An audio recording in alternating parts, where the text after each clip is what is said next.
بسم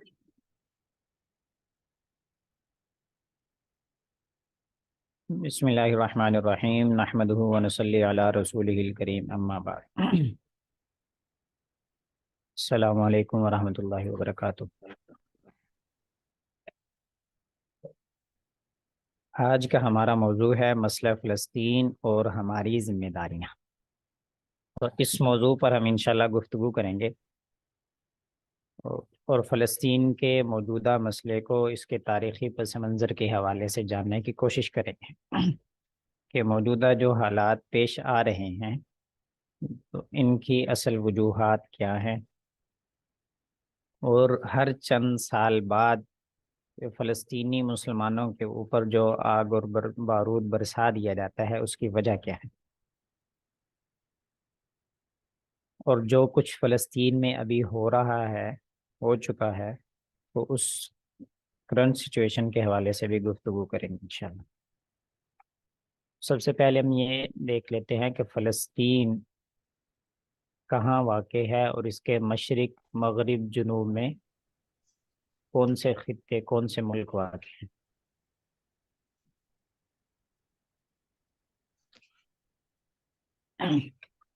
یہاں پر جو اسرائیل لکھا ہوا آپ کو نظر آ رہا ہے، در حقیقت یہ 1947 تک یہ فلسطین ہی کہلاتا تھا۔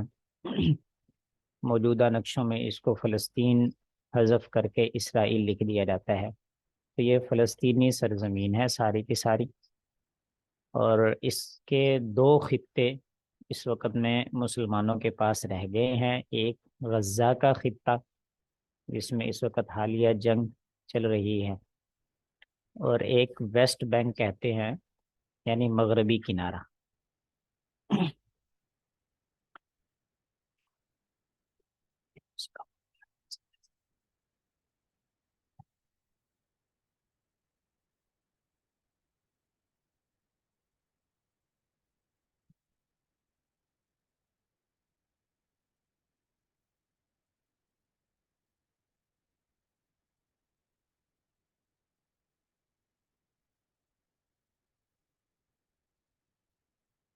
تو یہ دیکھیں جی، یہ غزہ کا علاقہ ہے،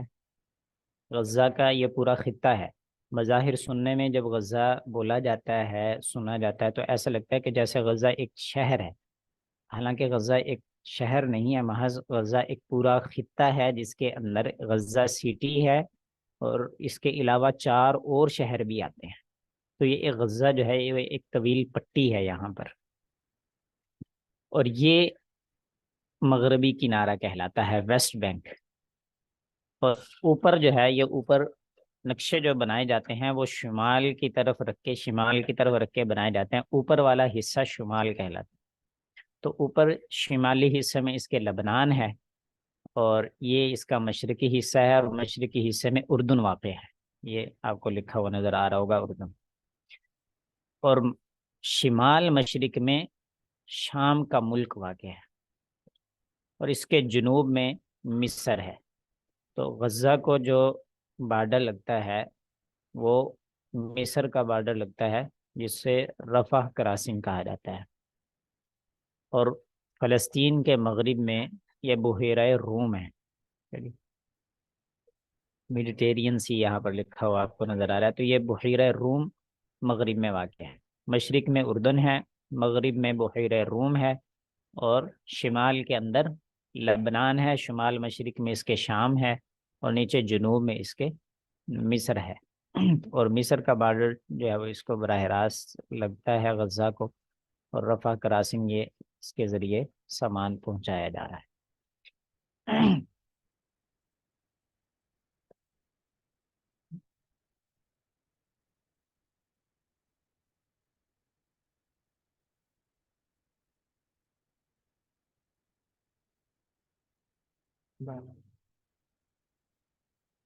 دوسری بات ہم یہ سمجھ لیں کہ مسجد اقصیٰ کسے کہا جاتا ہے۔ یہ بھی لوگوں کے ذہن میں سوال ہوتا ہے کہ آیا مسجد اقصیٰ وہ زرد گنبد کا، جو عام کل زیادہ طور پر یہی چلایا جاتا ہے، وہ مسجد اقصیٰ ہے، یا ایک آسمانی کلر کا جو گنبد ہے جس عمارت کے اوپر، ہال کے اوپر، وہ مسجد اقصیٰ ہے۔ تو اس حوالے سے یہ بات ذہن میں رکھ لیں کہ مسجد اقصیٰ کا یہ پورا احاطہ جو سرخ لائن میں دکھایا گیا ہے، یہ تقریباً 144,000 مربع میٹر، یہ اس کا پورا خطہ ہے، جس میں باغات بھی ہیں، اس میں درسگاہیں بھی ہیں، اسی کے اندر یہ گنبد بھی آتا ہے، اور اسی کے اندر یہ مسجد اقصیٰ کے نام سے جو تعمیر کی ہوئی مسجد ہے وہ بھی آتی ہے۔ تو یہ پورا کا پورا عمارت کے اندر جو سارا علاقہ ہے یہ مسجد اقصیٰ ہی کہلائے گا۔ تو کسی خاص حصے کو یہ کہنا کہ یہ مسجد اقصیٰ ہے اور یہ مسجد اقصیٰ نہیں ہے، گویا کہ اس زرد گنبد کو جو قبۃ الصخرہ جسے اصل میں کہا جاتا ہے، اس کا نام قبۃ الصخرہ ہے، تو اس زرد گنبد کے بارے میں یہ کہنا، جن حضرات کو یہ معلوم ہوتا ہے کہ اس کا نام قبۃ الصخرہ ہے، تو وہ حضرات بضع اوقات اس کی نفی کرتے ہوئے نظر آتے ہیں کہ یہ مسجد اقصیٰ نہیں ہے، اس کو مسجد اقصیٰ نہ کہو۔ تو یہ ان کی غلط فہمی ہے، اس کو مسجد اقصیٰ بھی کہا جائے گا کیونکہ یہ مسجد اقصیٰ کے پورے احاطے میں واقع ہے، اور مسجد اقصیٰ کی یہ پوری چار دیواری کا جو احاطہ ہے وہ سارا مسجد اقصیٰ ہی کہلائے گا، اس کا ایک ایک حصہ، اس کا ایک ایک انچ مسجد اقصیٰ کہلائے گا۔ اور 144,000 مربع میٹر اس کی یہ احاطہ ہے۔ یہی اس کو مزید قریب کر کے دکھایا گیا ہے کہ یہ جو تیر جا رہا ہے اس کی طرف، یہ مسجد اقصیٰ، خاص مسجد اقصیٰ وہ یہی ہے اصل میں، جہاں پر نمازیں ادا کی جاتی ہیں، قبلہ جو ہے وہ اسی طرف ہے، محراب یہیں پر ہے، اس کو الجامع القبلی کہا جاتا ہے۔ اور دوسرا یہ جو زرد گنبد ہے بڑا، یہ ایک اونچی جگہ پر چونکہ مسجد اقصیٰ کے احاطے میں واقع ہے، تو اس وجہ سے یہ سب کو زیادہ نمایاں طور پر نظر آتا ہے، اور اس کو قبۃ الصخرہ کہا جاتا ہے۔ آگے دیکھتے ہیں جی، مسجد اقصیٰ کے دروازے، یہ مسجد اقصیٰ کے دروازے اور اس کے نام لکھے ہوئے ہیں، یہ تقریباً 14 دروازے ہیں۔ مسجد اقصیٰ کے کل 14 دروازے ہیں، جس میں سے 4 دروازے جو ہے وہ سلطان صلاح الدین ایوبی رحمہ اللہ نے بند کروا دیے تھے سیکیورٹی خدشات کے پیش نظر۔ ان میں سے 10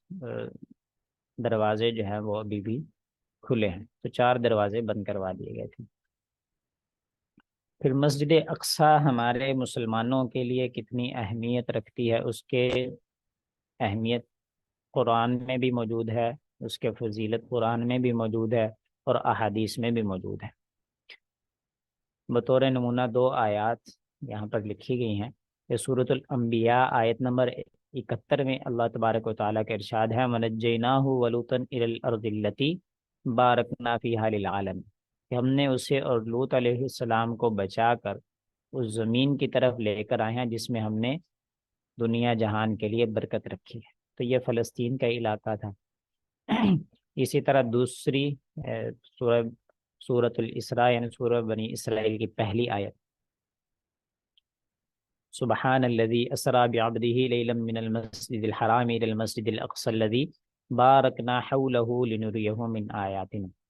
کہ پاک ہے وہ ذات جس نے راتوں رات اپنے بندے کو مسجد حرام سے مسجد اقصیٰ تک کی سیر کروائی، جس کے ارد گرد ہم نے برکت رکھی ہے۔ تو قرآن مجید میں اس کی فضیلت کے حوالے سے بھی ہے کہ نبی کریم صلی اللہ علیہ وسلم کو جو معراج کروایا گیا، اس معراج کی پہلی منزل وہ یہی مسجد اقصیٰ تھی۔ احادیث میں بھی اس کا تذکرہ واضح طور پر موجود ہے۔ حضرت ابو ذر رضی اللہ تعالیٰ عنہ کے حوالے سے صحیح بخاری میں یہ روایت موجود ہے کہ انہوں نے نبی کریم صلی اللہ علیہ وسلم سے پوچھا، ایو مسجد وضع فی الارض اول، کہ زمین میں سب سے پہلی جو مسجد بنائی گئی ہے وہ کون سی ہے؟ تو نبی کریم صلی اللہ علیہ وسلم نے فرمایا المسجد الحرام۔ پھر حضرت ابو ذر رضی اللہ تعالیٰ عنہ کہتے ہیں کہ میں نے نبی کریم صلی اللہ علیہ وسلم سے یہ پوچھا کہ مسجد حرام کے بعد کون سی مسجد بنائی گئی؟ تو نبی کریم صلی اللہ علیہ وسلم نے ارشاد فرمایا المسجد الاقصیٰ۔ تو حضرت ابو ذر رضی اللہ تعالیٰ فرماتے ہیں کہ میں نے پھر پوچھا کم کان بینہما،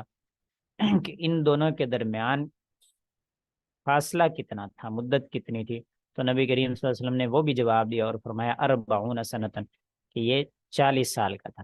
پہلے مسجد حرام بنائی گئی اور پھر اس کے 40 سال بعد جو ہے وہ مسجد اقصیٰ تعمیر کی گئی۔ تو اس لحاظ سے اس کے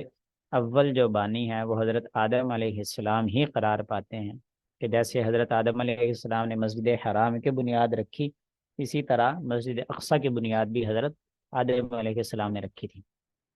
فضیلت کے حوالے سے ایک دوسری حدیث نبی کریم صلی اللہ علیہ وسلم کی ہے کہ جس نے مسجد اقصی سے مسجد حرام تک حج یا عمرے کا احرام باندھا تو اس کے اگلے پچھلے سب گناہ معاف فرما دیے جائیں گے۔ یا صحابی کو یہ شک ہے کہ نبی کریم صلی اللہ علیہ وسلم نے یہ فرمایا کہ اس کے لیے جنت واجب ہو جائے گی۔ اسی طرح اس کی فضیلت اور اہمیت اس حدیث سے بھی واضح ہو جاتی ہے کہ حضرت برا رضی اللہ تعالیٰ عنہ نقل فرماتے ہیں کہ نبی کریم صلی اللہ علیہ وسلم جب مکہ سے مدینہ کی طرف ہجرت کر کے آئے تھے تو 16 یا 17 مہینے تک اس مسجد اقصی کی طرف ہی رخ کر کے نبی کریم صلی اللہ علیہ وسلم نے نمازیں پڑھی تھیں۔ نبی کریم صلی اللہ علیہ وسلم کی چاہت تھی کہ مسجد حرام جو ہے وہ قبلہ قرار دیا جائے، لیکن پہلے ابتدائی 16-17 مہینے تک مسجد اقصی ہی مسلمانوں کا قبلہ رہی ہے، تو اسی نسبت سے اس کو قبلہ اول بھی کہا جاتا ہے۔ پھر مختصر کرتے ہیں، مسلمانوں میں یہ صلیبیوں کے پاس تھی، صلیبیوں سے یہ حضرت عمر رضی اللہ تعالی عنہ کے دور میں 16 ہجری 636 عیسوی میں حضرت عمر رضی اللہ تعالی عنہ کے دور خلافت میں یہ فتح ہوئی ہے، اور حضرت عمر رضی اللہ تعالی عنہ بذات خود اس کی چابیاں لینے کے لیے تشریف لے گئے تھے، اور صلیبیوں نے، عیسائیوں نے حضرت عمر رضی اللہ تعالیٰ عنہ کے حوالے جو ہے وہ چابیاں کر دی تھی۔ پھر حضرت عمر رضی اللہ تعالیٰ عنہ اس قبۃ الصخرہ کے نیچے جو چٹان موجود ہے، یہ چٹان اصل میں جنت سے لائی ہوئی چٹان ہے، جیسے حجر اسود یہ جنت سے لایا گیا ہے، تو یہ چٹان یہ قبۃ الصخرہ کے نیچے ہے، ایک غار کے اوپر ٹھہری ہوئی ہے، تو یہ چٹان بھی احادیث سے ثابت ہے کہ یہ جنت سے لائی گئی چٹان ہے، تو اس وجہ سے یہ مقدس چٹان کہلاتی ہے۔ تو حضرت عمر رضی اللہ تعالیٰ عنہ نے دیکھا کہ اس مقدس چٹان پر گند پڑا ہوا تھا، گوبر ڈلا ہوا تھا۔ عیسائیوں نے یہودیوں کی مخالفت میں اس چٹان کو ایسا کیا ہوا تھا، تو حضرت عمر رضی اللہ تعالیٰ نے خود اس مقدس چٹان کی صفائی کی، اور دیگر صحابہ نے بھی پھر دیکھا دیکھی اس چٹان کو پہلے کی طرح صاف کر دیا۔ پھر عبد الملک بن مروان نے 706 ہجری میں 606 عیسوی میں اس مقدس چٹان کے اوپر قبۃ الصخرہ بنایا، اور قبۃ الصخرہ یہ بنانے سے پہلے اس نے پہلے علماء سے یہ سوال پوچھا کہ آیا اس طریقے سے ہم اس چٹان پر عمارت بنا بھی سکتے ہیں یا نہیں بنا سکتے، تو جب جواب ہاں میں مل گیا تو پھر اس نے باقاعدہ اس کے لیے چندہ جمع کیا، اور اس کے اوپر پھر عظیم الشان یہ قبۃ الصخرہ بنایا۔ اور اس کا نگران جو ہے وہ ایک مشہور فقیر رجاء بن حیوہ کو بنایا، جس نے پھر انجینئر بلا کر عالم اسلام سے پہلے اس قبۃ الصخرہ کا ماڈل تیار کروایا اور پھر اس پر تعمیر کی۔ تو 636 عیسوی سے لے کر 1098 تک یہ مسلمانوں کے پاس رہی ہے، تقریباً 463 سال بنتے ہیں۔ یہ مسلمانوں کے قبضے میں رہے، پھر عیسائیوں نے جو ہے وہ جنگ کر کے مسلمانوں کی چونکہ طاقت کمزور ہو رہی تھی، تو اس وقت میں 1099 میں عیسائیوں نے اس فلسطین پر حملہ کیا اور مسجد اقصی پر انہوں نے قبضہ کر لیا۔ مسجد اقصی میں کی حفاظت کے لیے مسجد اقصی کے اندر جو لوگ تھے وہ تقریباً 4000 تھے، 3000 اس میں معتکف بیٹھے ہوئے تھے، نیک علماء لوگ، زاہدین لوگ، اور 1000 جو اس میں سے خواتین تھیں۔ یہ مسجد اقصی کے احاطے کے اندر موجود تھی۔ ان سب کو شہید کر دیا گیا، یہ اس کی حفاظت کرتے ہوئے، مسجد اقصی کی حفاظت کرتے ہوئے ان 4000 افراد نے جام شہادت نوش کیا، اور مکمل جو اس شہر میں القدس شہر میں جو مسلمان شہید ہوئے ان کی تعداد تقریباً 70,000 جو ہے وہ بتائی جاتی ہے، تاریخ ابن کثیر میں یہ لکھا ہوا ہے۔ پھر 88 سال جو ہے وہ یہ صلیبیوں کے قبضے میں رہی ہے، پھر سلطان صلاح الدین ایوبی رحم اللہ نے مسلسل جو ہے وہ حملے کر کے، لکھا گیا کہ تقریباً 16 یا 17 حملے جو ہے وہ ان کو کرنے پڑے تھے بیت المقدس کو دوبارہ فتح کرنے کے لیے۔ تو 16ویں یا 17ویں حملے میں سلطان صلاح الدین ایوبی رحمہ اللہ نے اس بیت المقدس کو فتح کر لیا، اور پھر یہ دوبارہ مسلمانوں کے پاس واپس آ گئی۔ تو اس کا رقبہ جو ہے وہ بڑھتا رہا۔ تو 14ویں صدی عیسوی میں یہ دنیا کی سب سے بڑی مسجد بن گئی تھی۔ رقبہ 144,000 مربع میٹر اس وقت اس کا ہے، اور یہ اس 14ویں صدی عیسوی تک دنیا کی سب سے بڑی مسجد یا مسجد اقصی ہی کہلاتی تھی۔ پھر بعد میں مسجد حرام جو ہے اس کی توسیع کی جاتی رہی، تو وہ اس وقت دنیا کی سب سے بڑی مسجد مسجد حرام کہلاتی ہے۔ پھر مسجد نبوی، اور اب تیسرے نمبر پہ یہ مسجد اقصی کا آیا ہے۔ تو 1099 میں صلیبیوں نے حملہ کر کے مسجد اقصی پر اور بیت المقدس شہر پر قبضہ کر لیا تھا۔ اس سے پہلے ابن عربی رحم اللہ جو مشہور محدث ہیں، تو 1095 میں انہوں نے مسجد اقصی کا سفر کیا تھا۔ تو ان کو وہاں پر جو علم کی بہاریں نظر آئی تھی، وہ انہوں نے اپنی کتاب ایک سراج المریدین ہے اس میں لکھی ہے کہ تقریباً اس وقت 28 کلاسز یہاں پر ہوتی تھی، اور 2 قسم کی فقہ یہاں پر پڑھائی جاتی تھی۔ ایک فقہ حنفی یہاں پر پڑھائی جاتی تھی، اور دوسری فقہ شافعی یہاں پر پڑھائی جاتی تھی۔ اور اس کی عظمت کا اندازہ اس بات سے بھی لگایا جا سکتا ہے کہ جیسے ماقبل احادیث میں گزرا کہ جس نے یہاں سے مسجد اقصی سے حج کا یا عمرے کا احرام باندھا، تو وہ اس کے لیے جنت واجب ہوگی۔ اس وجہ سے اس کے لیے اگلے پچھلے سب گناہ معاف ہو گئے، یا پھر اس کے لیے جنت واجب ہو گئی۔ تو اس حدیث کے تناظر میں صحابہ کرام بھی اور علماء اور دیگر مسلمانان عالم بھی پھر 2 طریقے اختیار کرتے تھے۔ یا تو اگر ان کے رستے میں مسجد اقصی پہلے پڑتی تو وہ پہلے مسجد اقصی ہو کر آتے، اور پھر حرمین کی زیارت کرتے، عمرہ کرتے یا حج کرتے۔ اور اگر کسی کو مسجد اقصی قریب نہیں پڑتی تھی بلکہ حرمین شریفین پہلے پڑھتے تھے، تو وہ پہلے حرمین آتا تھا، مکہ آتا تھا، مدینہ جاتا تھا، اور پھر واپسی پر مسجد اقصی زیارت کے لیے جایا کرتے تھے۔ تو فلسطین جو ہے وہ آہستہ آہستہ یہ اسرائیل میں کیسے تبدیل ہوا، یہ اس کی ایک پوری تاریخ ہے۔ تو اس کا پس منظر یہ ہے کہ یہودی جو ہے وہ اپنی کارستانیوں کی وجہ سے، اپنی بد تہذیبی اور بد کرداری کی وجہ سے یہ جگہ جگہ مار کھاتے پھرتے تھے۔ تو ان کے جو ہے وہ کہیں پر جائے پناہ ان کو میسر نہیں آ رہی تھی۔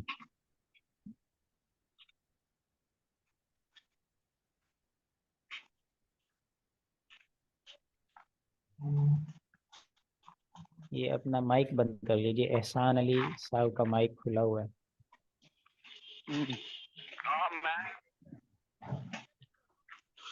تو اس کا تاریخی پس منظر یہ ہے کہ یورپ کے یہ اپنی بد کرداری، بد تہذیبی کی وجہ سے، اپنے جو ہے وہ کرتوتوں کی وجہ سے ان کو کوئی جائے پناہ دنیا میں کوئی نہیں دے رہا تھا۔ تو انہوں نے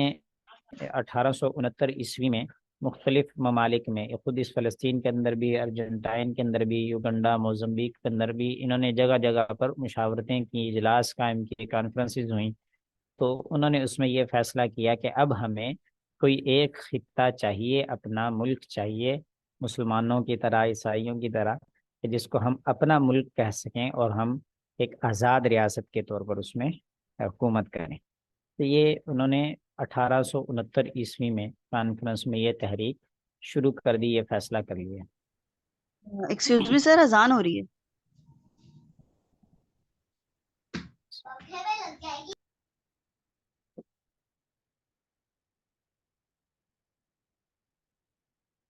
تو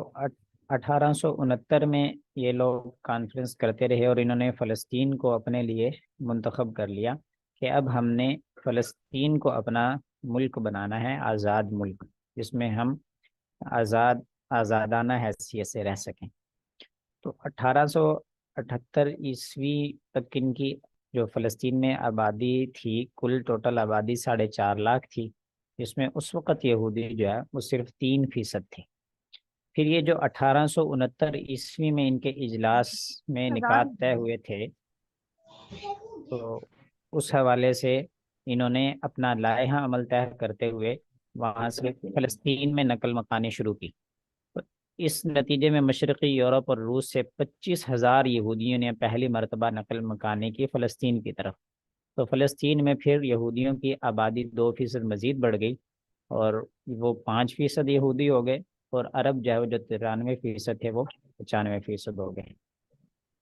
پھر 1904 سے 1914 عیسوی تک، یہ پہلی جنگ عظیم بھی نہیں ہوئی تھی، تو اس سے تھوڑا پہلے تک، یہ 1904 سے 1914 تک پھر دوسری نقل مکانی انہوں نے کی، اور 40,000 یہودی جو ہے وہ پھر یہاں آ کر آباد ہوئے۔ اور اس صورت میں پھر ان کی آبادی بڑھ کر 5 سے 8% ہوگی، تو عربی مسلمان یہاں پر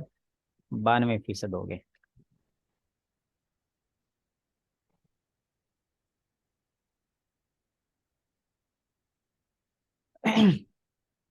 پھر 1916 عیسوی میں ایک سائکس پکٹ معاہدہ ہوا۔ اس معاہدے کے تحت جو ہے وہ شام تقسیم ہوا، اور فلسطین جو ہے وہ برطانیہ کے قبضے میں آیا۔ 1914 سے 1918 تک یہ پہلی جنگ عظیم کہلاتی ہے۔ تو 1916 کے اندر جو ہے وہ یہ معاہدہ ہوا تھا ان کا، چونکہ پہلی جنگ عظیم میں برطانیہ اور فرانس تھے، اور دوسری طرف جرمنی اور خلافت عثمانیہ مد مقابل تھے۔ تو اس کے تحت چونکہ فلسطین جو ہے وہ خلافت عثمانیہ ٹوٹ پھوٹ کا شکار ہوئی تھی، تو برطانیہ کے قبضے میں یہ فلسطین کا ملک جو ہے وہ چلا گیا۔ 1917 میں پھر برطانیہ نے جو ہے وہ، چونکہ یہودیوں نے جب دیکھا کہ بھئی ہم نے اپنی خلاف ایک ملک آزادانہ حیثیت سے لینا ہے، تو ہمیں اس کا ساتھ دینا چاہیے، تو انہوں نے برطانیہ کو مالی امداد دی، بہت زیادہ مالی امداد دی، اور نتیجے میں پھر اپنے لیے ایک ملک کا ان سے منوا لیا کہ ہمیں آپ ایک ملک جو ہے وہ آپ دیں گے۔ تو 1917 عیسوی میں یہی خفیہ جو ہے وہ بالفور معاہدہ ہوا تھا۔ تو اس سال برطانیہ کے کی کابینہ کے خفیہ اجلاس میں اسرائیل کے قیام کی منظوری دے دی گئی، امدادی مال کے نتیجے میں، کہ یہودی ہمیں اس جنگ میں مال فراہم کریں گے، اور ہم ان کو ایک ملک بنا کر دیں گے۔ پھر 1919 عیسوی سے 1923 تک یہودیوں نے تیسری نقل مکانی کی۔ یہ فلسطین کے اندر 35,000 یہودی مزید آئے، اور ان کی آبادی جو پہلے 8% تھی وہ بڑھ کر 12% ہو گئی، اور 88% جو ہے وہ مسلمان رہ گئے۔ پھر انہوں نے 1931 سے لے کر 1931 تک، یہ چوتھی ہجرت ان کی نقل مکانی ہوئی، اور 1939 میں پھر ان کی 5ویں نقل مکانی ہوئی، تو ان کا تناسب 12% سے بڑھتا ہوا یہ 30% تک پہنچ گیا۔ تو ان کا پہلا اصل میں یہ لائحہ عمل طے کرتے ہوئے چل رہے تھے، آہستہ آہستہ دھیرے دھیرے، کہ بھئی پہلے ہم اپنی آبادی بڑھائیں گے، وہاں پر اپنے لوگوں کو اکٹھا کریں گے، پھر ہم وہاں پر مضبوط حیثیت اختیار کریں گے، اور پھر جا کر ہمارا آخری کام پایہ تکمیل تک پہنچے گا کہ اسرائیل کا قیام عمل میں آئے گا۔ تو اس نیت سے یہ پہلے اپنی آبادی کا انہوں نے تناسب بڑھایا، 3% سے یہ 1939 عیسوی تک 30% تک پہنچ گئے۔ 3% تھے، لیکن 30% تک پھر انہوں نے اس طریقے سے اپنی آبادی کو بڑھا لیا۔ پھر ایک تاریخی موڑ آتا ہے ان کا، کہ 1900 جب یہ برطانیہ کے قبضے میں آیا تھا، تو 1947 تک یہ برطانیہ کے ہی جو ہے وہ ماتحتی میں چلتا رہا، جیسے یہاں پر امریکہ جو ہے وہ چلتا رہا پاکستان ہندوستان کے اندر، تو اسی طریقے سے وہاں پر 1947 میں برطانیہ موجود تھا۔ یہ برطانیہ کی عملداری کے اندر ملک رہا فلسطین۔ تو پھر برطانیہ نے اس خطے کو چھوڑنا چاہا 1947 میں، تو اس وقت انخلا کے وقت اقوام متحدہ کی قرارداد منظور ہوئی، اور اقوام متحدہ جو ہے وہ اسرائیلیوں کو جو زمین کے اعتبار سے، اب اپنی تعداد کے اعتبار سے تو بے شک یہ 30% تھے، لیکن زمین کا جو ان کا خطہ ان کے پاس حاصل تھا وہ صرف 6.5% زمینی خطہ یہ ان کی ملکیت میں تھا۔ لیکن اقوام متحدہ 1947 میں جاتے ہوئے یہ غیر منصفانہ تقسیم کر کے چلا گیا، اور ان کو ہمارے اعتبار سے تو غیر منصفانہ تقسیم تھی اور ملکوں کے اعتبار سے بھی تھی، لیکن یہ غیر منصفانہ تقسیم انہوں نے اپنی اس مالی امداد کے نتیجے میں دی تھی کہ جو ان سے وہ وعدہ کر چکے تھے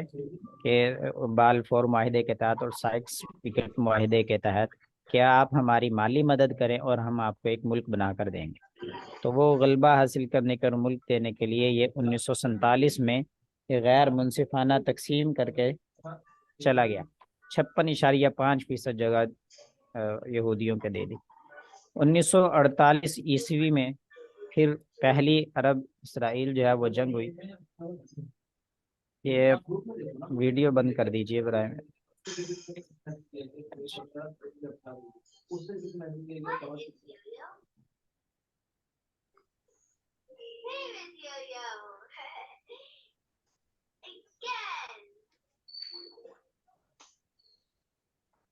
یہ بند کر دیں یار، ویڈیو آ رہی ہیں کچھ لوگوں کی۔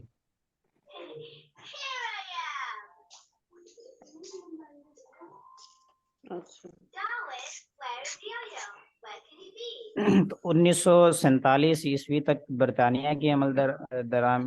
عملداری میں رہا یہ۔ پھر 1948 میں جیسے ہی یہ یہاں سے گیا تو 1947 میں گیا، 1948 میں پھر برطانیہ کے انخلاء کے ساتھ ہی پہلی عرب اسرائیل جنگ ہوئی۔ تو اس کے نتیجے میں عرب جو ہے وہ ہارے، اور اسرائیل جو ہے وہ امریکہ کی پشت پناہی کی وجہ سے، اس کے جدید ترین اسلحے کی وجہ سے یہ جیت گیا۔ تو اس نے مزید جو ہے وہ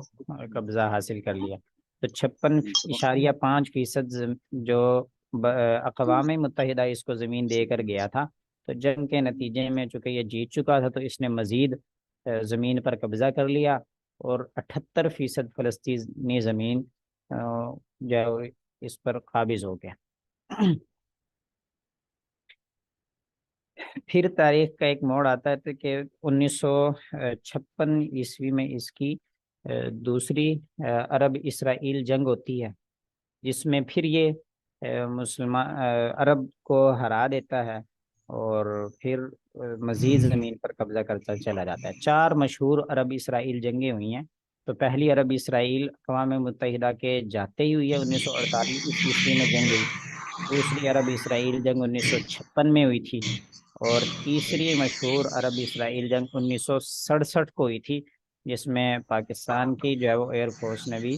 حصہ لیا تھا۔ یہاں سے کچھ لوگ اردن گئے ہوئے تھے پاک فضائیہ کے، تو سیف الاعظم نامی جو ہے وہ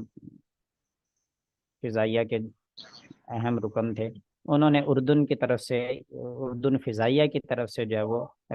جنگ میں حصہ لیا تھا پاک فضائیہ کی اجازت سے، اور اسرائیل کے اس وقت میں 3 طیارے جو ہے وہ اس شخص نے گرائے تھے۔ تو یہ تیسری عرب اسرائیل جنگ میں پاک فضائیہ نے بھی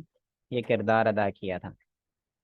پھر 1973 میں عرب اسرائیل کی ایک چوتھی جنگ ہوئی تھی۔ تو ہر بار جب جو ہے وہ جنگ میں کچھ نہ کچھ حصہ جو ہے وہ اسرائیل مزید ہتھیاتا رہا اور اس قبضے میں کرتا رہا۔ تیسری عرب اسرائیل جو جنگ ہوئی تھی تو اس 1 اگست 1948 نے بیت المقدس جو مسلمانوں کا مشہور ہے، اور مسجد اقصی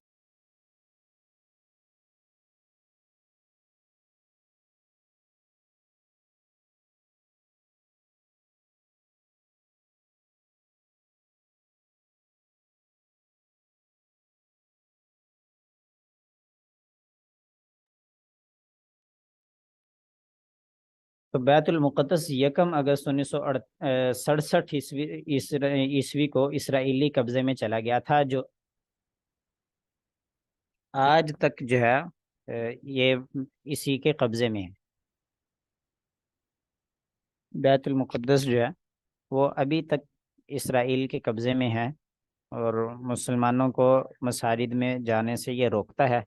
اور مختلف پابندیاں جو ہے وہ اس نے لگائی ہوئی ہیں۔ نوجوانوں کو خاص طور پر جو ہے وہ مسجد اقصیٰ میں جانے سے روکتا ہے، اور ایج لمٹ لگائی ہوئی ہے کہ اتنی عمر کا نوجوان اس میں نہیں داخل ہو سکتا۔ بچوں کو اجازت دے دیتے ہیں، بوڑھوں کو اجازت دے دیتے ہیں، نوجوانوں کو خاص طور پر اجازت نہیں دیتے، کیونکہ وہ پھر نوجوان جو ہے وہ اپنی امت کے لیے مسجد اقصیٰ کو واپس لینے کے لیے ان پر کچھ نہ کچھ پھر کارروائی کرتے تھے، تو اس وجہ سے انہوں نے مستقل طور پر نوجوانوں کے داخلے پر پابندی لگائی ہوئی ہے، نہیں داخل ہونے دیتے۔ یہ تھوڑا سا نقشے کے اعتبار سے دکھایا گیا کہ 1947 عیسوی میں جب تک کبھی اسرائیل کی ریاست قائم نہیں ہوئی تھی، تو یہ سارا جو ہے وہ فلسطینیوں کا تھا، جو سبز رنگ سے دکھایا گیا، اور 3% جو یہودی آباد تھے وہ یہ سفید سفید کلر سے ان کو واضح کیا گیا ہے۔ یہ کچھ کچھ آبادیوں میں یہ یہود آباد تھے۔ پھر 1947 عیسوی میں جو اقوام متحدہ نے منظوری دی تھی وہ اس طریقے کی تھی، جو 56.5% کے حوالے سے بتا دیا وہ کر کے چلا گیا، کہ وہ مغربی کنارہ جو تھا ویسٹ بینک، دریائے اردن کا مغربی کنارے، ویسٹ بینک اس علاقے کو کہا جاتا ہے دریائے اردن کے مغرب میں واقع ہونے کی وجہ سے۔ تو یہ ویسٹ بینک کا علاقہ یہ رہا تھا، غزہ کا علاقہ تھا، اور ساتھ میں کچھ اور پٹی تھی، تو یہ تقسیم کر کے گیا تھا 1947 عیسوی میں، جب اسرائیل کے قیام کا یہاں اعلان کیا گیا تھا۔ پھر 1949 سے 1967 تک جو جنگیں ہوتی رہیں، تو اسرائیل چونکہ فاتح ہوتا رہا، تو کچھ نہ کچھ حصے پر یہ قبضہ کرتا رہا، تو مزید یہ سکڑتا ہی جا رہا۔ اور اب جو صورتحال ہے موجودہ، یہ پریزنٹ کے نام سے اس کا نقشہ دکھایا گیا ہے، وہ یہ ہے کہ فلسطین بہت سکڑ چکا ہے، غزہ کا علاقہ صرف اس کے پاس ہے، اور ویسٹ بینک کا علاقہ اس کے پاس ہے۔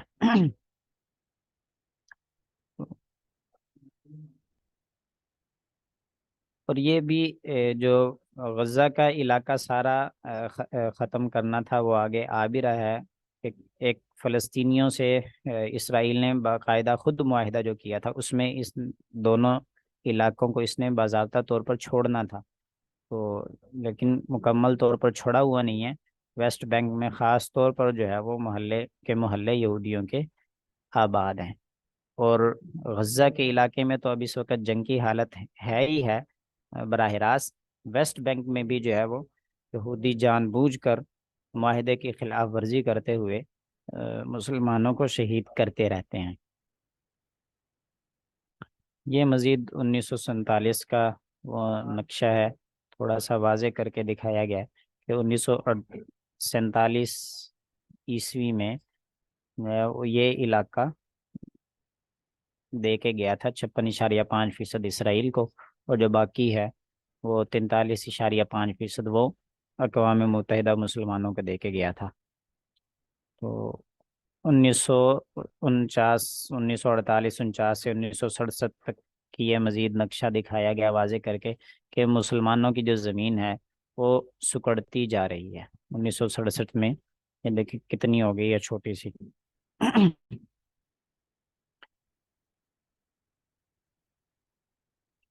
یہ وہ 1967 کا ہی ایک اور نقشہ ہے، جس میں واضح دکھایا گیا ہے کہ اسرائیل اب 1967 میں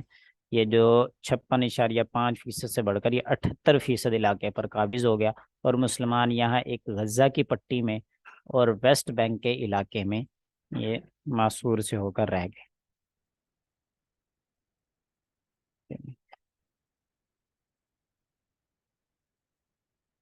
تو پھر آتا ہے 1993 میں پہلی بار فلسطینی حکومت اور اسرائیل کے درمیان جو ہے وہ براہ راست معاہدہ ہوا تھا، ٹھیک ہے، جس میں فلسطینی حکومت نے یہ تسلیم کر لیا تھا کہ اب 78% پر جو آپ کا قبضہ ہو چکا ہے وہ تو اب ہو چکا، ہم اس کو تسلیم کرتے ہیں، آپ اس علاقے میں اب امن سے رہو، اور باقی جو 22% حصہ ہے اب ہم اس مسلمانوں کو امن سے رہنے دو، خود بھی پریشان نہ ہو اور ہمیں بھی پریشان نہ کرو۔ یہ اوسلو معاہدہ کے نام سے معروف ہوا۔ تو اس میں مسلمانوں نے تو معاہدے پر پوری طریقے سے عمل کیا، لیکن آگے آگے جیسے میں آپ کو بتاؤں گا نقشے کے طور کہ اسرائیل کا اصل میں مقصد کیا ہے جس کی وجہ سے وہ معاہدے توڑتا ہے اور جنگیں بھی کرتا ہے، اور جنگوں کی میں پھر جنگی جرائم کا بھی شکار ہوتا ہے، اس کی وجہ کیا ہے وہ آگے انشاءاللہ بتاؤں گا۔ تو 1993 میں اوسلو معاہدہ ہوا فلسطینی حکومت کے درمیان اور اسرائیل کے درمیان براہ راست، اور 78% حصے پر اسرائیل کا قبضہ تسلیم کر لیا گیا، اور یہ معاہدہ ہوا کہ اب کوئی فریق دوسرے کو نہ چھڑے، دونوں امن سے رہیں۔ تو اس صورت کے معاہدے میں اسرائیل نے مغربی کنارے سے اور غزے سے جو ہے وہ مکمل طور پر انخلا کرنا تھا، لیکن مسلمان تو اس معاہدے پر عمل پیرا ہوئے، لیکن اسرائیل جو ہے وہ اس نے اس معاہدے کی کوئی پرواہ نہیں کی۔ اور 2000 ستمبر 1993 سے لے کر اگست 2014 کی ایک نقشے کے اعتبار سے واضح کیا گیا ہے پوسٹ بنا کر کہ 20 سال کے اندر مسلمانوں نے کیا کھویا اور اسرائیلیوں نے کیا کیا ہمارے ساتھ۔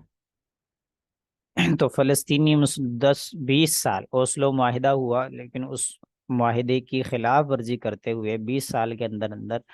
3 لاکھ سے زیادہ یہودیوں کو مقبوضہ علاقوں میں بسایا گیا، اور مختلف ہیلے بہانوں سے حملے کر کر کے 15,000 سے زائد فلسطینی عمارتوں کو گرایا گیا، اور 10,000 سے زائد فلسطینیوں کو شہید کیا گیا۔ اور پھر ساتھ ساتھ میں اپنی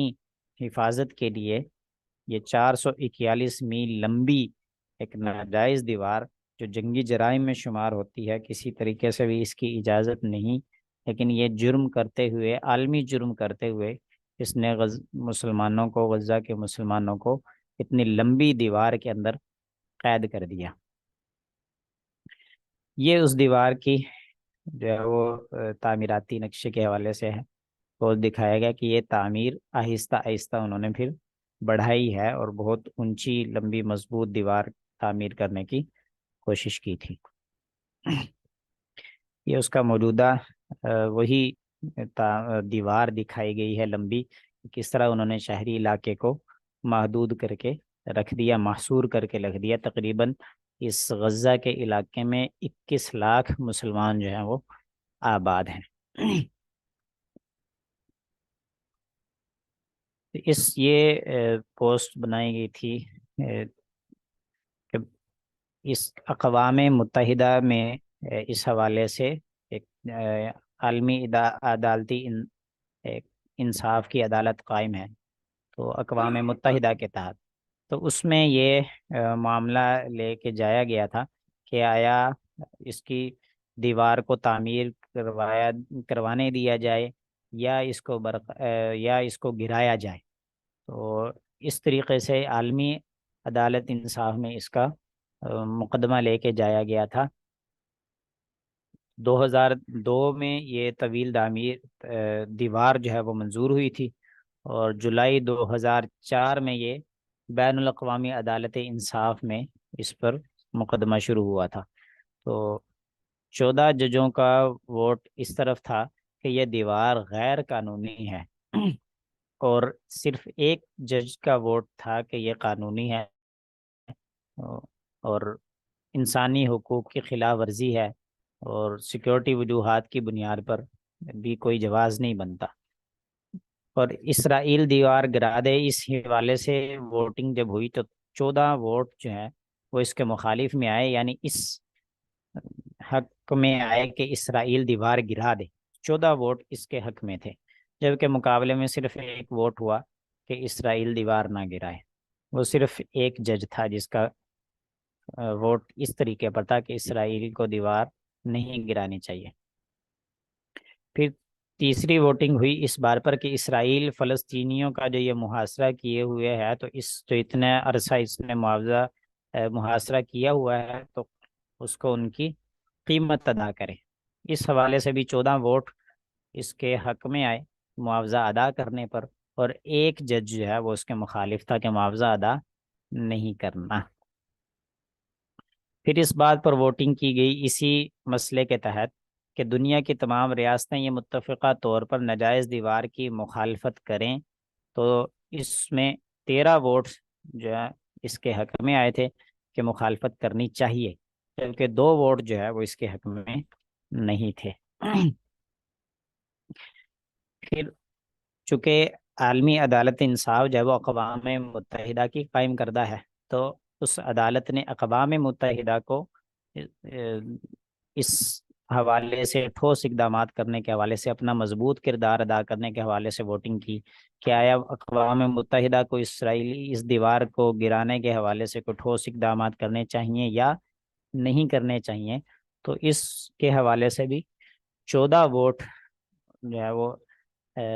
دیوار کے خلاف ٹھوس اقدامات کرنے کے حوالے سے تھے کہ اقوام متحدہ کو اس میں اپنا مضبوط کردار ادا کرنا چاہیے کہ یہ دیوار نہیں ہونی چاہیے، اور 1 ووٹ اس کے مخالف میں تھا۔ تو اتنی مخالفت کے باوجود بھی اور اقوام متحدہ کی بھی مجرمانہ خاموشی کی وجہ سے کہ جو اپنی ہی قائم کردہ عالمی عدالت انصاف کے حکم نامے کو اس پر عمل نہیں کروا سکی، تو اسرائیل نے پھر بھی جو ہے وہ یہ طویل ترین لمبی دیوار قائم کی، جس میں تقریباً 21 سے 23 لاکھ مسلمان، جس میں تقریباً 11 لاکھ کے قریب بچے ہیں۔ بچوں کی تعداد غزہ میں سب سے زیادہ ہے، مردوں، عورتوں، بڑوں، بوڑھوں کے مقابلے میں سب سے زیادہ تعداد اس وقت غزہ میں بچوں کی ہے۔ تقریباً 11 لاکھ بچے اس وقت غزہ کے خطے میں موجود ہیں۔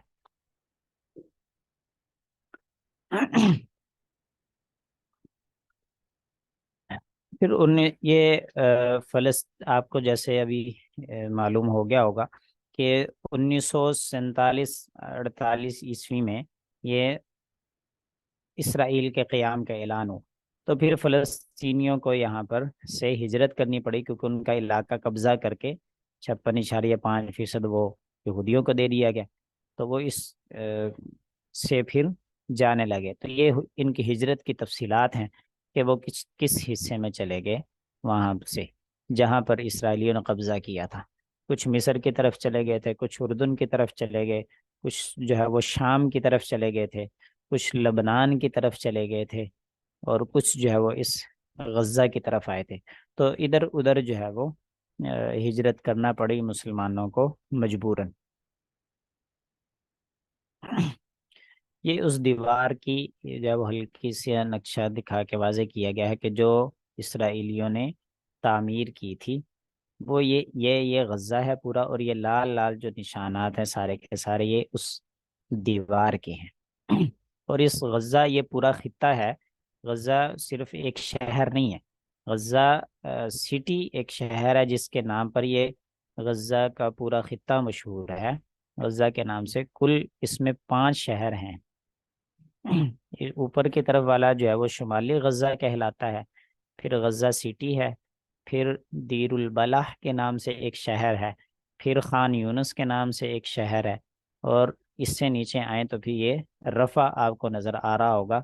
یہ مصر کے بالکل ساتھ ہے۔ تو رفح کراسنگ اس وقت آپ لوگ خبروں کے ذریعے، مختلف ویڈیوز کے ذریعے سن رہے ہوں گے، اخبارات میں بھی پڑھ رہے ہوں گے کہ مصر سے براہ راست اس کا جو بارڈر لگتا ہے وہ یہ رفح کراسنگ والا ہے۔ اسی کے ذریعے جو ہے وہ جب اجازت ملتی ہے تو مسلمان جو ہے وہ اس میں امداد پہنچانے کی کوشش کرتے ہیں۔ اب آتے ہیں موجودہ صورتحال کی طرف کہ اب مسجد اقصیٰ کو واپس لینے کے لیے اور اسی طریقے سے اپنے بقا کے لیے، اپنی زمینوں کو واپس لینے کے لیے، یہ حماس نے جو کہ غزہ کی انتظامی طور پر ذمہ دار جماعت ہے، تو اس نے اسرائیل کے تقریباً 6 علاقوں پر جو ہے وہ اٹیک کیا تھا، اور 5,000 میزائل اس نے براہ راست اس پر داغے تھے۔ اور اسرائیل کی طرف سے جو آئرن ڈوم بنایا گیا ہے کہ جو میزائلوں کو ناکارہ بناتا ہے، تو وہ فیل ہو گیا نظام، کیونکہ اس تیزی کے ساتھ یہ میزائل جو ہے وہ گئے، کیونکہ وہ اس کو ریئیکٹ کرنا جو ہے وہ اس کے لیے ناممکن ہو گیا۔ تو 6 علاقوں میں براہ راست اس وقت 7 اکتوبر کو جو ہے وہ صبح حماس نے حملے کی ابتدا کی تھی بیت المقدس کو واپس لانے کے لیے اور اسرائیلی قبضے کو چھڑانے کے لیے۔ پھر اس کے جواب میں اس نقشے میں یہ دکھایا گیا ہے کہ اسرائیلیوں نے یہ جو ستارے جو ہیں بنائے گئے ہیں تھوڑے، یہ اسرائیل کی طرف سے جو ہے وہ ایئر اٹیک کیا گیا ہے جہاں علاقوں میں، اس غزہ کے علاقے میں۔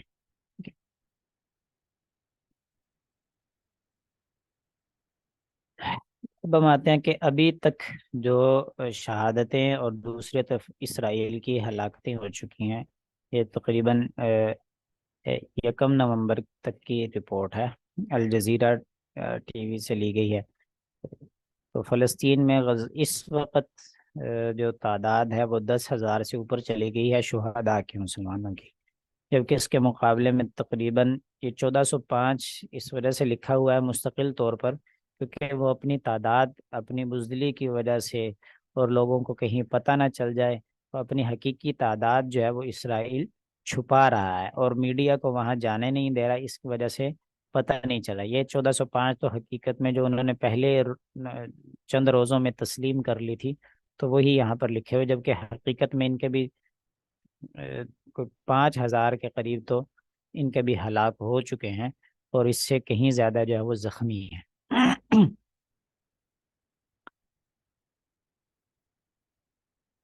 یہ مزید اسی غزہ کے خطے کی نشاندہی کی گئی اور واضح کر کے دکھایا گیا کہ اس میں 5 جو ہے وہ شہر آتے ہیں: نارتھ غزہ، شمالی غزہ کا، غزہ سٹی کا، دیر البلح کا، خان یونس کا اور رفح کا۔ اور اس کے ساتھ ساتھ جو ہے وہ انہوں نے اس کو 3 طرف سے اسرائیلی آبادی بھی ہے، اور اس دیوار کر کے ان کو بیچاروں کو 1 لاکھ آبادی کو محصور بھی کیا ہوا ہے۔ یہ آبادی کے لحاظ سے نقشے بنائے گئے ہیں کہ شمالی غزہ کے اندر تقریباً 4,40,000 کی آبادی ہے، اور غزہ سٹی کے اندر تقریباً 7.5 لاکھ کی آبادی ہے۔ دیر البلح میں 3,20,000 افراد بستے ہیں، اور خان یونس میں 4,30,000 لوگ بستے ہیں، اور رفح جس کو مصر کا بارڈر لگتا ہے، یہ 2,75,000 کے قریب جو ہے وہ رفح کے علاقے میں آباد ہے۔ پھر یہ بم کی یہ جو اسرائیلی جارحیت کا جو ہے وہ موازنہ کیا گیا ہے افغانستان میں جاری امریکہ کے جارحیت سے، کہ افغانستان کا علاقہ اتنا بڑا ہونے کے باوجود اس میں تقریباً 7,423 بم گرائے گئے تھے 12 سالوں کے اندر۔ 7,423 بم جو ہے وہ گرائے گئے، جبکہ غزہ کے اس چھوٹے سے علاقے میں انہوں نے ابھی تک 1,800 بم گرا دیے، اور یہ روزانہ کی تعداد کے مطابق سینکڑوں کی تعداد سے بڑھتے جا رہے ہیں۔ تو یہ اس سے زیادہ جو ہے وہ خطرناک ثابت ہونے کے لیے بم پر بم مستقل جو ہے وہ بمباری کر رہا ہے، فضائی بمباری کر رہا ہے زیادہ۔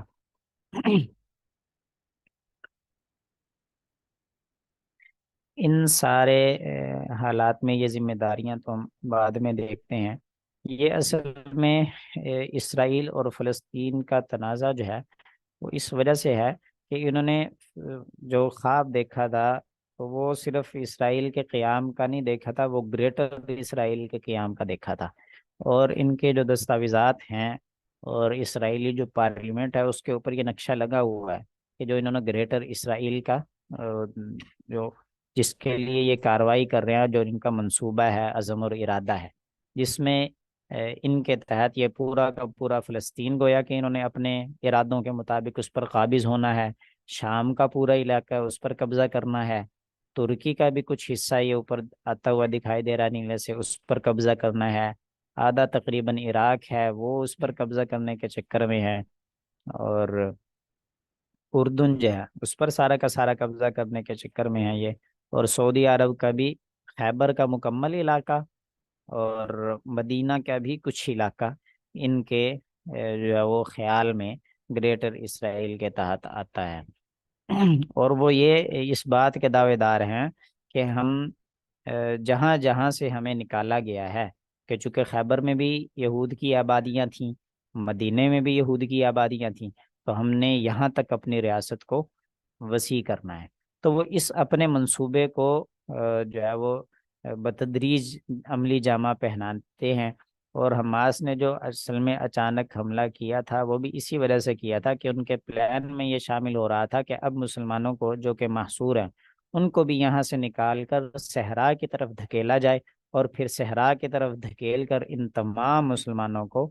مار دیا جائے۔ تو یہ ان کے پلان میں آہستہ آہستہ شامل ہو رہا تھا، جس کی وجہ سے حماس نے ان کے منصوبوں کو خاک میں ملانے کی سوچی اور پیش قدمی خود کر دی۔ ان کے اٹیک کا انتظار نہیں کیا، بلکہ انہوں نے کہا کہ جب مرنا ہی ہے تو پھر ہم جام شہادت نوش کریں گے، تمہیں بھی پھر چین سے نہیں جینے دیں گے۔ تو حماس نے اچانک اس وجہ سے اسرائیل پر حملہ کیا تھا۔ تو بعض اوقات لوگ یہ کہتے ہیں، جو صرف تعداد کے حساب سے موازنہ اور مقابلہ کرتے ہیں، کہ حماس نے تو گویا کہ اپنے سے بڑی طاقت اسرائیل کو جو ہے وہ للکار کر اپنے ہاتھوں خود خوشی کی ہے۔ تو خودکشی انہوں نے نہیں کی، انہوں نے اصل میں اسرائیل کے حملوں کو ناکام بنایا، اور ان کے جو اپنے اہداف تھے حماس کے، وہ اس میں اس جنگ میں ابھی تک الحمدللہ حاصل بھی کر لیے ہیں۔ اس کے چھوٹے سے اہداف میں سے تین مقصد نمونے کے طور پر لکھے ہیں۔ پہلا اس کا مقصد یہ حاصل جو ہوا کہ اسرائیل جو اس وقت میں گویا کہ ایک ناقابل شکست ایک ملک تصور کیا جاتا تھا، ایک یہ خواب بن گیا تھا، تو اس کو انہوں نے توڑ دیا اور ان کے غرور کو خاک میں ملا دیا۔ یہ ان کا پہلا ہدف تھا جو ان کو حاصل ہو چکا۔ دوسرا ہدف یہ تھا کہ اس وقت میں آہستہ آہستہ عرب ریاستوں کی طرف اور پاکستان کی طرف بھی یہ اسرائیل کو تسلیم کر لینے کی جو ہے وہ قراردادیں پیش ہو رہی تھیں، بڑھ رہی تھیں، کہ اسرائیل کو کسی نہ کسی طریقے سے تسلیم کر لیا جائے، تاکہ اسرائیل جو ہے وہ اپنے گریٹر اسرائیل کے منصوبے کو عملی جامہ پہنانے کی طرف آگے بڑھے۔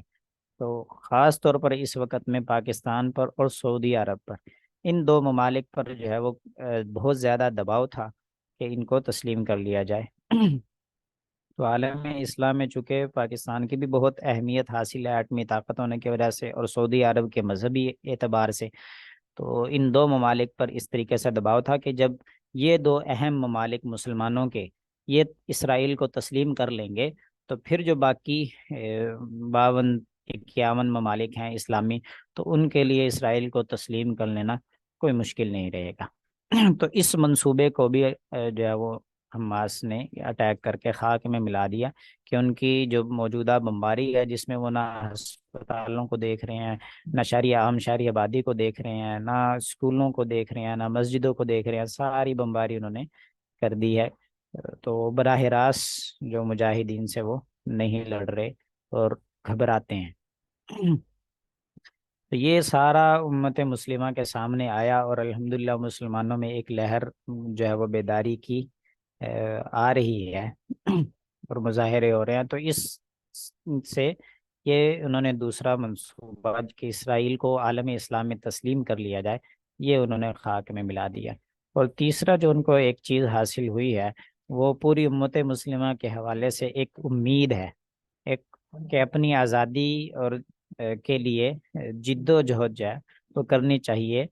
کوشش کرنی چاہیے ہمیں۔ یہ اس کو اہداف حاصل ہو چکے ہیں، مزید اور بھی اہداف حاصل ہو چکے ہیں، تو صرف نمونے کے طور پر یہاں پر 3 بیان کیے گئے ہیں۔ اب ہم واپس جاتے ہیں اپنی ذمہ داریوں کی طرف، کہ ہماری اس وقت میں کیا ذمہ داری بنتی ہے اب اعتبار مسلمان کے۔ تو سب سے پہلی ذمہ داری ہماری بنتی ہے کہ ہم اپنے فلسطینی بھائیوں بہنوں کے اس درد کو محسوس کریں، ان کو اپنا جو ہے وہ اپنا ہی حصہ سمجھیں، کہ جیسے نبی کریم صلی اللہ علیہ وسلم کا ارشاد ہے کہ مسلمان جو ہے وہ ایک جسم کی طرح ہے، کہ جیسے جسم کے ایک حصے کو جب تکلیف پہنچتی ہے تو سارا جسم درد میں مبتلا ہوتے ہے، پریشان ہوتا ہے، تو اسی طریقے سے مسلمان بھی ایک امت کی طرح ہے۔ تو دنیا کے کسی بھی حصے میں اگر کسی مسلمان کو تکلیف پہنچ رہی ہے تو ہمیں بھی اس کا درد ہونا چاہیے، ہمیں اس کا احساس ہونا چاہیے۔ تو سب سے پہلے تو ہمیں اپنے دل کے اندر یہ احساس پیدا کرنے کی ضرورت ہے، یہ تڑپ پیدا کرنے کی ضرورت ہے کہ وہ بھی ہمارے بیٹے ہیں، بیٹیاں ہیں، بہنیں ہیں، مائیں ہیں، بھائی ہیں ہمارے۔ تو ان کی تکلیف ہماری تکلیف ہے، ان کی پریشانی ہماری پریشانی ہے۔ تو سب سے پہلے ہمیں اپنے اندر اس احساس کو اجاگر کرنا ہوگا۔ پھر اس کے ساتھ ساتھ اجتماعی اور انفرادی ہر سطح پہ سچے دل سے ہم اپنے گناہوں پر، اپنی جو ہے وہ اپنی اس کوتاہی پر جو ہے وہ ہمیں توبہ اور استغفار کرنی ہوگی۔ اور دوسرا کام اس میں صبر و تحمل کا مظاہرہ کرنا ہوگا۔ زیادہ جذبات کے جس کی وجہ سے انسان غلطیاں کرے، تو اس سے بچتے ہوئے صبر اور تحمل کا مظاہرہ کریں، اور دانش مندی کے ساتھ جو ہے وہ فیصلے کر کے ان کی کسی نہ کسی طریقے سے مدد کریں۔ اسی طرح فلسطین پر جو اسرائیل کا قبضہ ہوا ہے، یہودیوں کا قبضہ ہوا، اسرائیل کا نام رکھا گیا، تو اس کو دل سے غلط سمجھیں اور عام عوام کو آگاہی پیدا کریں، ایک دوسرے کو اس حوالے سے پہچان کروائیں، معلومات دیں۔ اسی طریقے سے پاکستان بھی عالم اسلام کا ایک اہم حصہ ہے، اس کی ایک اپنی اہمیت ہے۔ بسا اوقات کچھ کام کیے جاتے ہیں لیکن دکھائے نہیں جاتے، تو اس طریقے سے پاکستان جو ہے وہ بہرحال اس وقت بھی ایک کردار ادا کر رہا ہے۔ تو اس کی اہمیت پر یقین رکھیں، اور مزید جو ہے وہ اس کے کردار کو مؤثر بنانے کے لیے جن حضرات کے رابطے ہیں حکومتی ارکان کے ساتھ، پارلیمنٹ کے ساتھ، اور جو بڑے حلقے ہیں، جو انتظامی حلقے ہیں جن کے ہاتھ میں پاکستان کی باغ دوڑ ہے، تو جن کے ان کے ساتھ رابطے ہیں وہ اپنے رابطے ضرور استعمال کرے، ان کی ذہن سازی کریں، ان کو حوصلہ دے کہ بھئی یہ کام کریں۔ اور ایک اور کام کہ اسرائیلی اور اسرائیل کے ہمدرد جو اس وقت ممالک بنے ہوئے ہیں، امریکہ اور برطانیہ تو چونکہ براہ راست اسرائیل کا یہ جو ہے وہ ناجائز پودا لگایا تھا، تو یہ تو براہ راست وہ اس کا ذمہ دار ہے، اور امریکہ بھی اس کے پشت پناہی کرتا ہے۔ تو ان ممالک کی مصنوعات کا مکمل طور پر بائیکاٹ کریں۔ کچھ تو لوگوں نے اپنی مہم کے تحت لسٹیں بنا بھی لی ہیں اس وقت میں، لیکن ہر بندہ اپنی یہ ذاتی جو ہے ذمہ داری سمجھے کہ بھئی وہ اس نے خود بچنا ہے، کسی کے صرف اس انتظار میں نہ رہے کہ بھی میرے پاس وہ لسٹ نہیں پہنچی، مجھے معلومات نہیں ہے، تو وہ معلومات خود کرے، خود اپنے اس حوالے سے آگاہی حاصل کرے، نیٹ پر تفصیلات مل جاتی ہیں، تو اس کو مکمل بائیکاٹ کرے، اس کو زیادہ سے زیادہ مؤثر بنائیں۔ اس مصنوعات کے بائیکاٹ کے حوالے سے مزید بات میں انشاءاللہ تعالیٰ آگے کرتا ہوں، کہ کچھ لوگوں کے حوالے میں شکوک و شبہات ہوتے ہیں کہ بائیکاٹ سے ہوگا کیا، اس حوالے سے میں انشاءاللہ تعالیٰ بھی آگاہ کرتا ہوں۔ تو ایک اور ذمہ داری ہماری یہ بنتی ہے کہ ہم ان سے مالی تعاون کریں۔ تو مختلف ادارے ہیں جو اس وقت میں مستند ادارے ہیں، جو مال امانت سمجھ کے استعمال کرتے ہیں، کسی قسم کی خیانت کے مرتکب نہیں ہوتے۔ اس میں دارالعلوم کراچی اس وقت میں کر رہا ہے، جامعہ الرشید والے پاک ایڈ کے نام سے کر رہے ہیں، الخدمت والے کر رہے ہیں، یہاں پر ہمارے یہاں الکحف ایجوکیشنل فاؤنڈیشن سے بھی ہو رہا ہے، خبیب فاؤنڈیشن والے بھی کر رہے ہیں، اور دیگر جس کے علم میں جو ہو مستند ذرائع، تو ان کو استعمال کرتے ہوئے وہاں پر تعاون کریں۔ اور اس شک میں کوئی نہ رہے کہ وہاں پر راستے مسدود ہو چکے ہیں، تو وہاں پر کیسے پہنچ رہی ہیں، وہ الحمدللہ آپ کو جیسے بتایا رفح کراسنگ کے ذریعے پہنچ رہی ہے، اور مصر کا بارڈر جو ہے وہ استعمال ہو رہا ہے، وہ امریکی نگرانی میں بارڈر کھلتا ہے، اور اس کی مکمل ٹرک کی سکیننگ ہونے کے بعد وہ مسلمانوں تک مالی امداد جا رہی ہے۔ ایک اور کام ہمارا یہ بنتا ہے کہ ہاتھ پر ہاتھ دھرنے کے بجائے کم از کم نفلی عبادات کا ہی ہم اہتمام کر لیں، ان کے لیے روزانہ جو ہے وہ 2 نفل پڑھ کے خاص طور پر ان کے شہداء کو ثواب کرے، ان کی جو زندہ ہیں ان کو ثواب کرے، تلاوت کرے، ذکر و اذکار، دعا، یہ سب کام ہم کر سکتے ہیں۔ تو جو کر رہے ہیں بہت اچھا، اللہ تعالیٰ ان کو جزائے خیر عطا فرمائے، اور جو ان میں سے کمی ہے جن کی، وہ اپنی اس کمی کو فوری طور پر دور کریں۔ ہم میں سے ہر کوئی ان کے لیے تلاوت کر سکتا ہے، دیکھیں تلاوت کو پورا قرآن نہیں پڑھا جا سکتا تو نہ پڑھیں۔ نبی کریم صلی اللہ علیہ وسلم نے جیسے فرمایا تھا کہ اگر کسی عذر کی وجہ سے ممکن نہیں ہے زیادہ تلاوت کرنا، تو نبی کے وسلم کے احادیث میں یہ بھی تو آتا ہے نا کہ 3 مرتبہ قل هو اللہ احد پڑھے تو پورے قرآن مجید کا ثواب مل جاتا ہے۔ تو آپ کو جس وقت ابھی بھی یہ اس کے بعد جو ہے وہ آپ لوگ سب سے پہلا کام یہی کر لیں، میں بھی کروں گا انشاءاللہ، کہ 3 مرتبہ سورہ اخلاص پڑھ کر یہ شہداء کی روحوں کو اصالہ ثواب کریں، اور ان جو زندہ ہیں ان کو بھی اصالہ ثواب کریں، اور ان کو لیے دعا بھی کریں خاص طور پر کہ اللہ تعالیٰ فلسطین کے اس مسئلے کو حل کروائے اور گناہوں سے پرہیز اور نیکیوں کا اہتمام کریں۔ یہ ہماری ذمہ داریاں بنتی ہیں۔ اچھا جی، آخر میں ہم معاشی بائیکاٹ کے حوالے سے جو عمومی سوالات ہیں ان کے میں جوابات آپ کو دے دیتا ہوں۔ معاشی بائیکاٹ کے حوالے سے سوال و جواب اکثر یہ کیا جاتا ہے کہ بھی پھر ہیں ہی ان کی ملٹی نیشنل کمپنیاں ہیں ہی انہیں کے قبضے میں، انہیں کی ہیں، تو ہم کیا کریں؟ تو معیاری ہیں وہی ہیں۔ تو اس حوالے سے پہلا کام یہ ہے کہ بھی اپنے معیار کو اس وقت میں تھوڑا سا کم کرتے ہوئے جو موجودہ پاکستانی ہے، یا کم از کم پاکستان سے بھی ہٹ کر اگر اسلامی ممالک کی لے لیں تو اس کو سرچ کریں، دیکھیں اپنے سب سے پہلا درجہ تو یہی ہے کہ بھی اپنے ملک کی مصنوعات کا استعمال کریں، تاکہ یہاں کا بھی معیشت کا جو پہیہ ہے اس میں اپنا کچھ کردار ادا کیا جا سکے۔ اور اس سے پھر دوسرے نمبر پر کہ اپنے اسلامی ممالک ہیں تو ان کی مصنوعات کے حوالے سے بھی آگاہی حاصل کریں، اور ان میں سے معیاری ہوتی ہیں ان کو استعمال کیا جائے۔ پھر معاشی بائی کارڈ کے حوالے سے دکانداروں کی طرف سے یا گھر میں موجود اشیاء کے بارے میں یہ سوال کیا جاتا ہے کہ اب تو ہم ان کی خرید چکے تھے پہلے سے، جو ہمارے پاس موجود ہے تو کیا ہم اس کو ضائع کر دیں؟ تو اس کا جواب یہ ہے کہ جو دکاندار حضرات اب پہلے جنگ سے پہلے کا سامان وغیرہ خرید چکے ہیں تو وہ اس کو ضائع تو نہ کریں۔ اگر وہ ضائع کریں گے وہ تو پھر اپنا نقصان کہلائے گا۔ اصل تو جو ان کو خریدنے سے فائدہ حاصل ہونا تھا وہ ہو چکا۔ تو جو گھر میں اشیاء موجود ہیں ان کا استعمال کر سکتے ہیں، ان کو ضائع نہ کریں۔ البتہ جو آئندہ کی خریداری ہے اس حوالے سے محتاط رہیں کہ آئندہ جو ہے وہ خریداری ان کی نہیں کرنی اس حوالے سے۔ اور الحمدللہ کافی لوگ اس پر عمل پیرا بھی ہیں۔ رپورٹس ملتی رہتی ہیں کہ انفرادی طور پر تو کئی لوگوں نے جو ہے اس معاشی بائیکاٹ میں مؤثر کردار وہ اپنا ادا کر رہے ہیں، اور اجتماعی طور پر بھی خاص طور پر جیسے میک ڈونلڈز ان کا بھرپور تعاون کر رہا ہے، تو اس حوالے سے ایک اجتماعی بائیکاٹ کی مہم بھی چل رہی ہے اور الحمدللہ وہ مؤثر ہو رہی ہے۔ تو معاشی بائیکاٹ کے حوالے سے اپنا کردار ضرور ادا کریں، آگاہی فراہم کریں ایک دوسرے کو، تاکہ وہ اس منافع سے کم از کم وہ مسلمانوں کے خلاف تو ہمارا پیسہ ہی استعمال نہ ہو۔ تو یہ جو سارے ذمہ داریاں تھیں ان میں سے ہم ایک اپنی بنا سکتے ہیں لسٹ کہ بھئی میں کیا کیا کر سکتا ہوں اور کیا نہیں کر سکتا۔ تو جو کر سکتے ہیں ہم اس میں سے کوتاہی ہرگز نہ کریں، آگاہی لازمی پھیلائیں۔ دیکھیں اس یہودیوں نے ابھی تک جو ہے وہ مدینہ کے اپنی آبادی کو وہ نہیں بھولے، تو ہم فلسطین کو کیوں بھول جائیں؟ تو وہ اپنے گریٹر اسرائیل کے جو ہے وہ منصوبے کو کہتے ہیں، انہوں نے خیبر کا کی سے اور ان کی اپنی حرکتوں کی وجہ سے جو ہے وہ نکالے گئے تھے وہ، تو وہ بھی یاد رکھا ہوا ہے انہوں نے۔ مدینے میں جو ان کی آباء و اجداد کی جو چند آبادی تھی وہ اس کو ابھی تک ہتھیانے کے چکر میں ہیں۔ تو ہم مسلمان جو ہے وہ اپنے بچوں کو اس حوالے سے آگاہی کریں، خود بھی آگاہ ہیں، تاکہ ہم یا ہماری نسل جو ہے وہ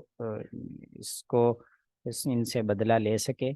اور یہ جو ناجائز قبضہ کرتے جا رہے ہیں اس کے حوالے سے کوئی مؤثر کردار اور رکاوٹ بن سکے۔ تو ہم اپنے بچوں کو اس سے بہت دور کرتے جا رہے ہیں۔ ہم خود اس سے آگاہ ہیں، اور پھر جب خود ہی آگاہ نہیں ہے تو اپنی نئی نسل کو کیسے آگاہ کریں گے؟ تو سب سے پہلے خود آگاہی حاصل کریں، اور اسی آگاہی مہم کے لیے یہ ایک نشست رکھی گئی تھی۔ تو دیگر بھی جو نشستیں ہوتی ہیں ان میں شامل ہوں، مزید زیادہ سے زیادہ معلومات حاصل کر کے اور اپنی نئی نسل میں بھی اس کو منتقل کریں۔ ٹھیک ہے، وآخر دعوانا ان الحمد للہ رب العالمین۔